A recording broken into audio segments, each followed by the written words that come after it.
கர்த்தருடைய பரிசுத்த நாமத்திற்கு மகிமை உண்டாவதாக. சங்கீதம் 56:5-6. நித்தமும் என் வார்த்தைகளை புரட்டுகிறார்கள், எனக்கு தீங்கு செய்வதே அவர்கள் முழு எண்ணமாயிருக்கிறது.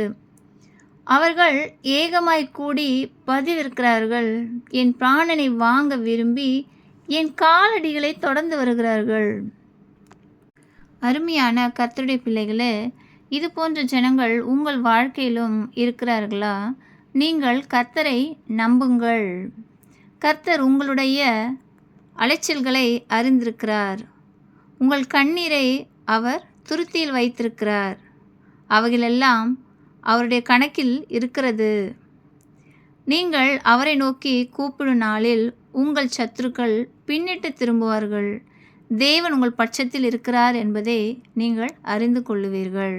நீங்கள் கர்த்தருடைய வார்த்தையை புகழுங்கள், கர்த்தரை மகிமைப்படுத்துங்கள். மனுஷன் நமக்கு என்ன செய்வான்? மாம்சமானவனுக்கு நான் பயப்படேன் என்ற விசுவாசத்தை உங்கள் வாழ்க்கையிலே வளர்த்து கொள்ளுங்கள். கர்த்தர் உங்களை ஆசீர்வதிப்பாராக. ஆமென்.